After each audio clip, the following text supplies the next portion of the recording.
Hello and welcome to Trips Don't Lie. We're touching down in Rome in Italy. We flew in from Frankfurt. Now the best way to get to the city center is on the Leonardo Express. It costs 17 euros each way and it gets you to Roma Termini. It's our first time in Rome, but we researched a bit and decided to stay in an area called as Prati, which is close to the Vatican City. And my recommendation is that when you're traveling for the first time in Rome and if you're crunched on time, then the best thing to do is stay close to a metro station. This particular Airbnb was close to the metro station Ottaviano, and the other areas that we researched were Trastevere, or then you could also stay anywhere around the Trevi Fountain. Hi, so after all that, we finally managed to come to Rome, and now we're going to just go and see the Vatican Museum along with the Sistine Chapel. And we're going to start that tour now. We've already picked up the tickets online, and I think that's a recommended option given that there's a lot of crowd in general. And let's see what this place has to offer. But super excited to go in and check this out. My suggestion is to pre book your tickets on their official website. You need to schedule in the day and the time, and you need to be there at least 15 minutes prior so that they allow you inside. A single ticket costs 17 euros. You can add another 5 euros for the audio guide, so that's about 22 euros per person. If you want an official guided tour of the museum and the Sistine Chapel, you can also pre book that online and they give you an official guide. That is obviously an additional cost, but otherwise, the audio guide is pretty good for you to just get a deeper understanding of the Vatican Museum, the artifacts, the history, the paintings, the murals, the structures.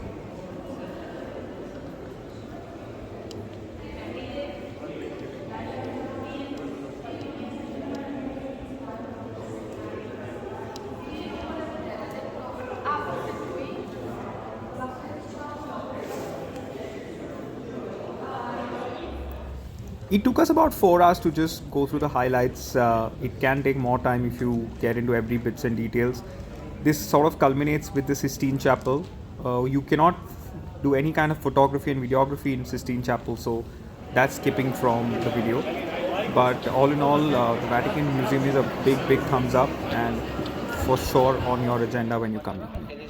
Walk from the Vatican Museum is the actual Vatican City, one of the most sacred places. It's got a great history to it and of significant importance, so definitely a place that you should visit. It's also the smallest country, it's like an enclave within Rome, Italy. So that's something you can try and squeeze in after you've finished with the Vatican Museum.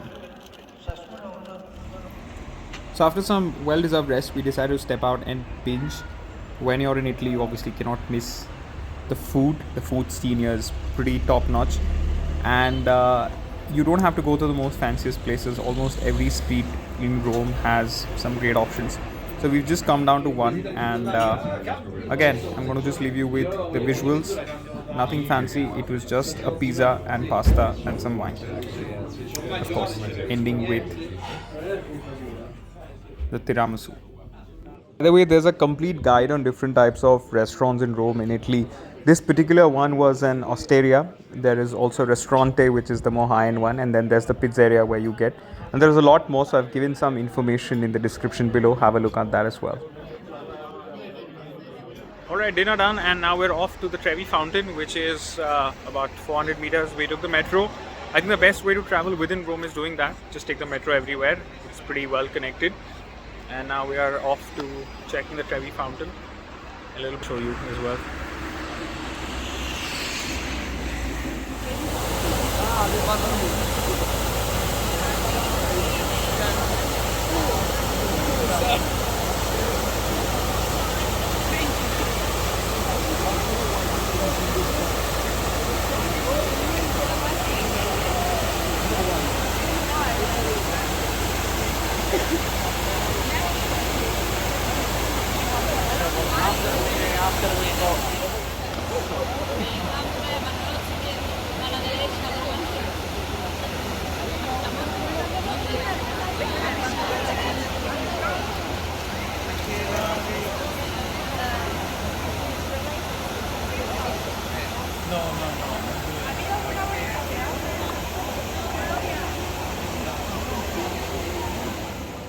There's nothing like too much dessert, so we thought of closing the day with another round of it, and stepped into this parlor, this ice cream parlor for the most popular ice cream in Italy, which is the gelato.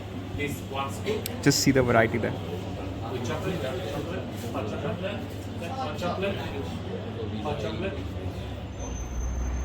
So that brings us to the end of day one. All in all, a great day.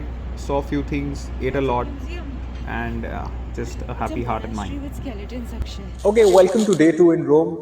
Today is about exploring the city by the street, and we have started it out in a place called as Trastevere. It's just on the other side of the river Tiber, and we've heard there's a really nice restaurant there, which is what we are heading towards, and of course more on the city as we explore this place.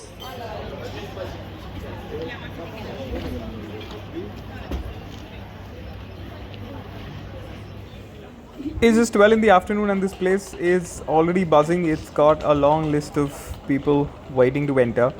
So clearly a good choice to come here. Again, the name is Tonarello. It's in Trastevere. And the restaurant has nice ambience, good vibes, great food, and fairly well priced.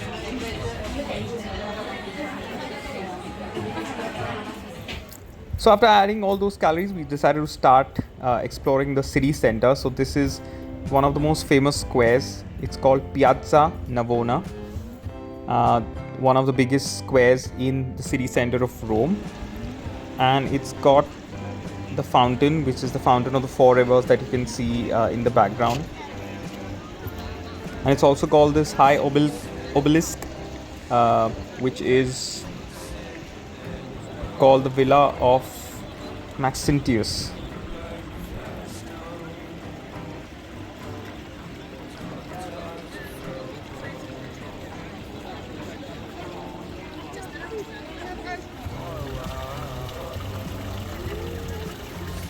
While you get to the city center on particularly this square in the by lanes, there are a lot of coffee shops, so you can explore those as well. The second thing is again a very popular structure. It's called the Pantheon. By the way, to get inside you need to register. We unfortunately did not know this, so we could not enter this place. It's free of cost, but even then you got to register, so just check the link. I've given that in the description as well, for you to register and then maybe get an inside tour of the Pantheon.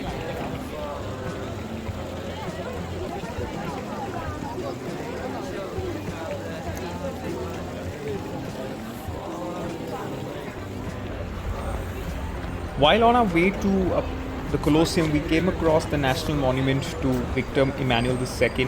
It's called Altar della Patria, or Altar of the Fatherland, and it is basically in between Piazza Venezia and Roman Forum. So it's this big monument that was dedicated to the newly found Kingdom of Italy under Victor Emmanuel II. And today it is one of the state symbols of the Republic of Italy.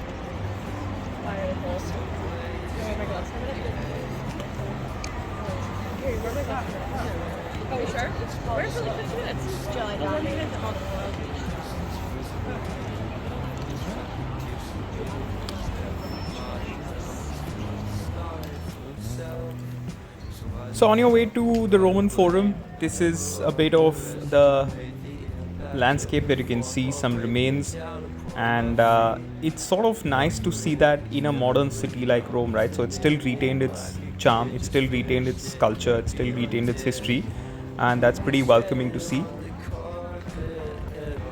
So like you see, we were earlier in the National Monument, so it's about just a 200-meter walk from there.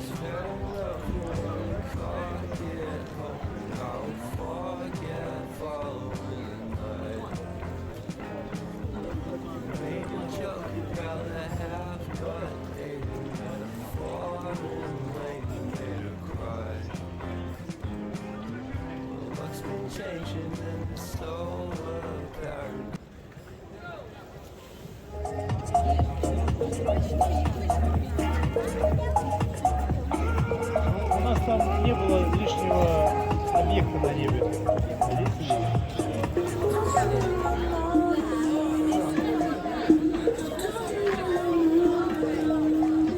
There it is, one of the wonders of the world, the Colosseum. You all know what it stands for. It is basically an open ring for gladiators back in the days. Okay, so time for me to just tell you guys of some tourist scams. Now, when you are in crowded places, which is going to be in almost all the popular tourist attractions, be very, very careful of pickpocketing because that's pretty rampant.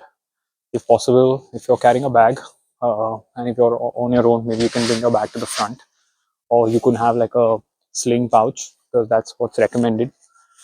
The other thing is in buses. So, bus number 64, which you would probably take from Roma Termini or to Roma Termini, is known to be a bus for tourists. So that gets pretty is pretty notorious for pickpocketing as well. Again, be extremely careful. The other bit is when you are at any of these tourist places, people will offer you a rose or bracelets, and if you do accept that, then they're going to charge you ridiculous prices for that particular bracelet or rose. So you got to be a little watchful of that. Other than that, in general, being alert helps. There are certain areas to avoid, which is what I've read as well on TripAdvisor. I've given the links, sorry, given the description, given the names of the places in the description below. And also taxis, that's something that if it's not an authorized one, I've given a image of what an authorized taxi looks like. Please only take from that. Do not take any other taxi because that's they're going to obviously fleece you or overcharge you. And in general, Roma Termini is a place where there's a lot of pickpocketing that happens. So be extremely vigilant and careful. I've also seen one where while you're trying to book a ticket, there's a person who will try come and help you and help you or guide you through the process and then ask for some money. So please avoid that. Avoid engaging in any kind of conversation. Simply walk out. Pretty much this. But if you know of anything else, please do put it in the comments so that everyone benefits. And as always, have a safe and sound trip. Uh, and otherwise, you'll really enjoy Rome. So with that, we're coming to end of day 2, pretty much almost the end of the trip. Tomorrow we've got 2 hours in the morning and then we need to head out and catch a flight. So day 3 is starting out with the Spanish Steps. That was the one last thing on our agenda that we are trying to squeeze in this morning before we head to the airport.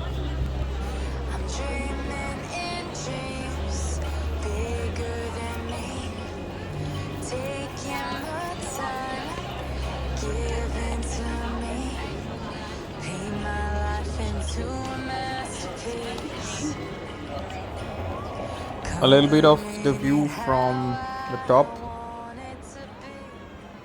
All right, so our 48 hours in Rome pretty much coming to an end. I think the city has a fabulous vibe. It's got some of the best cafes and food options, and in general, a lot of history.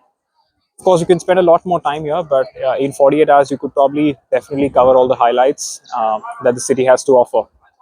I've also put down a few tourist camps, so do make a note of that. But all in all, a great place. And do like, comment, and subscribe to Trips Don't Lie as we travel and capture the world one trip at a time. Back to where it all started, we are at the Roma Termini. You can book your tickets for the Leonardo Express here. They've got multiple kiosks and multiple booths. Just in general, be vigilant and observant while you're in this crowded place. And once again, thank you for watching this video. Won't stop till I get enough. I wanna live right.